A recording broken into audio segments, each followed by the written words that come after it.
ની વાત કરું. નકર કોકના પૈસા આપણે કઢાવી દેતા હતા, મારા બૂસ માર્યા પૂરો હતા. હવે આપણે ધોકો ઉપાડી કેમ નથી ને હવે ઈ કરી તો આ રે હવે બે બગડે ને બે બગડાય ને હવે દેવો આવ્યો ત્યાં તું જાણે હનુમાન જાણે બાકી ભૂલી કાંઈ ન કહેવાય. પણ બાપુ મર્યાદા કઈક નડતી હોય, કઈક રેખા નડતી હોય. જેમ રામાયણ છે ને, રામાયણમાં સીતાજી કે છે લક્ષ્મણ રેખા ઓળંગી કે હરણ થયું. મારા અંદાજ મુજબ બાપુ સીતા કોઈ જેવી તેવી દીકરી હતી?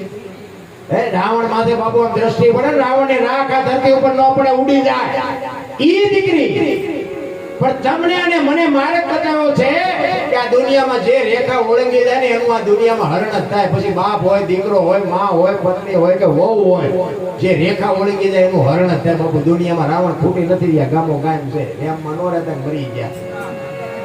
દીકરી ટપી જાય, બાપ ટપી જાય, માં ટપી જાય, વહુ ટપી જાય, એનું આ દુનિયામાં હરણ થાય. બાપુ ઇજ્જત મેળવતા જિંદગી વહી જાય અને ગયા પછી વાંહે દોડજો. જો આખી જિંદગીમાં ભેગું થાય તો મારી છાતીમાં ડામ થઈ ગયું.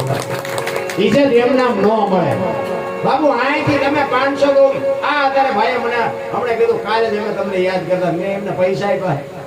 બાપુ જિંદગી એવી જીવાય, કોક તમને દુનિયામાં સારી રીતે કોક યાદ કરે. બાકી તો બધા મરી જ જવાના. આપણે મર્યા પછી 5 જણા હરખી રીતે રોવે નહીં, જીવાય ન કહેવાય ને ભલા માણસ. હે આપણે મર્યા પછી જો ગામ આખું લાપસી રાખે એ ભલા છે, એને જીવા કહેવાય. અરે જાનવર પૂજાય, જાનવર હળદીના ઘાટ ઉપર મહારાણા પ્રતાપનો ઘોડો પૂજાય, સતાધારમાં પાડો પૂજાય, સમરાળામાં ભેંસ પૂજાય, કચ્છમાં દાદા મેકરનો કૂતરો ગધાડો પૂજાય. આપણું પાડો છે સારું નથી બોલતા ભલા. હે આ તમે એક જાનવર છે, ઈ જાનવરની મૂર્તિઓ છે, એની માનતા રાખો ને બાપુ. હાજે કામ થઈ જાય બાપુ. સંતના ક્યાં છેડા એડ્યા છે તમે, હું તો માણા છે ભલા. પણ આ બાબુ વાટપણું છે એમના સમજાય એવું છે. પણ તમારે મહેનત અને મહાપુરુષો બાપુ ચોખ્ખા શબ્દોમાં કહે છે, જીવ છે ને શિવમાંથી જુદો પડેલો ટુકડો છે અને જીવને શિવ એક ન થાય ને ત્યાં સુધી બાપુ આ જીવની ગતિ ન થાય. અને આ જીવને શિવને એક કરવા માટે જરૂર ભજનની પડે. પૈસાથી, બુદ્ધિથી, વિજ્ઞાનથી જીવ શિવ એક ન થાય. તમારે પાવર હોય કાઢી નાખજો, બાયનું સડાવ્યું એટલે સડાવજો. જો શેડે રોતા આવડે મને કહેજો. શેડે રોતા ન આવડે કારણ કે તેથી તમને દીકરા ઉભા હોય, બૈરા ઉભા હોય, ભાઈ ઉભા હોય, બાકી છોડાવી નહીં કે બાકી કઈક જો ભજન કર્યું છે ને તો જ મોત સુધરવાનું છે, લખી લેજો.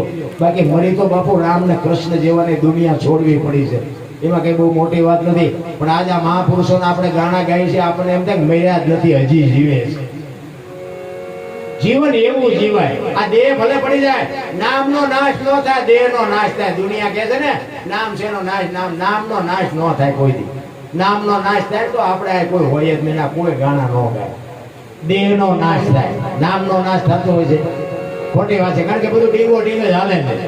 નથી કહેતા સ્વર્ગમાં ઇન્દ્ર ભગવાન સોનાના સિંહાસન ઉપર છે, અહીંયા ફુવારા છે, અહીંયા ઇન્દ્રની અપસર્યું ના, અહીંયા કોઈ જીએ હોય કોણ માર પગ ચાલવાનું જીએ કોઈ બધું એમ જ હાલે થાય.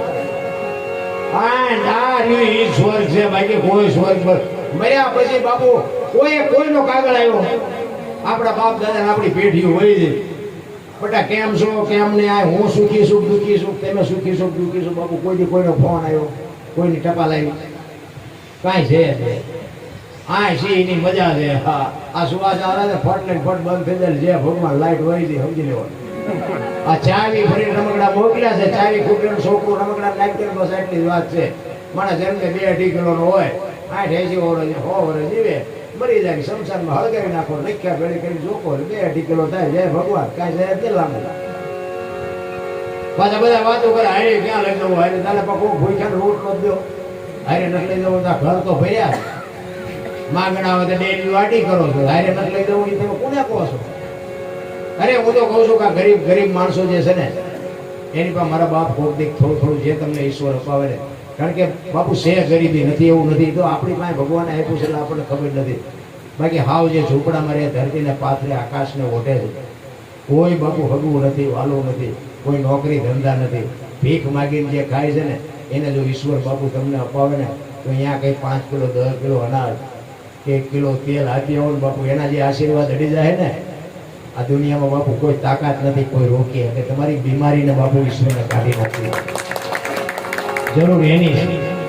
બાકી તો પૈસા વાળાને સલામ મારવી પડે. આપણા ગામનો હોય આપણને ખબર હોય ત્યાં કેમ ભેગા કર્યા એ તો નડે ન મારવી તો પૈસા વાળાને બાપુ કોઈ કિંમત નથી. આપણને ઈશ્વરે આપ્યું ને એટલે આપણને બધી ખબર છે કે આપણે આ ખાધું ના તમે કાજુ બદામ ની વગર કરો. એ ઝૂંપડામાં બાપુ પાર્લે ની ખબર નથી પાર્લે કેવું ઈશ્વર અપાવે.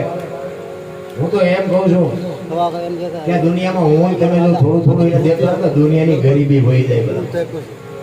પણ બધા તમે જોવો ને ભેગું જ કરે ભેગું જ. તમે જો મોટી મોટી સંસ્થાઓ છે મોટા મોટા મંદિર છે અહીંયા બધું ભેગું જ થાય છે. આપણને એમ થાય કે બધું ભેગું કરીને શું કરવાનું છે. હે મને તો ક્યાં સારું અમુક અમુક જગ્યાએ હોય છે ફૂલ જ ને. આ તમે જોવા તો મંદિરોમાં કે 2 કિલો હોણું દીધું 5 કિલો હોણું દીધું. આ ઝોપડામાં દીકરીનો કોઈક લગ્ન નહીં થતા ત્યાં કોઈક દી બાબુ પાવલી ભર હોણું આપ્યું હોય દીકરીના આશીર્વાદ તમને કેવડા મળે. સારું લુગડું નથી એમની પાસે બાપુ વિચાર કરજો તમે. આ હું તો એમ કહું છું જીવતો જાગતો ઈશ્વર છે યાર. હા હું તો ભલે બધે તમે વાપરો ખાવ કયો એની મારી ના નથી પણ આટલું બધું ભગવાને આપ્યું જો 5 કિલો અનાજ આપણે એવા ઝૂંપડામાં નો આપીએ બાપુ મારો નાક નોંધ કરે ભલા. પણ તમને મને આ એક મને તો એમ થાય બાબુ સમય મળ્યો છે વાહ ભાઈ વાહ મકાન રૂપિયા લોટા હવામાં ઉડે વગર દોડે વાતું થાય હિલોળા કરે એવું છે. હવે આમાં જો જીવતા ન આવડે તો જિંદગી બરબાદ નથી. એક સવારામ બાબા બાપુ એના ગુરુ મહારાજની વાત કરે છે એક વાણી કરી અને પછી મારી વાણીને વિરામ આપું. સવારામ બાબા જો જેટલા છે ને મહાપુરુષો થયા ને બાપુ સદગુરુ ચરણે બોલ્યા છે. સદગુરુ ચરણે જેઠીરામ બોલ્યા મીરાબાઈ બોલ્યા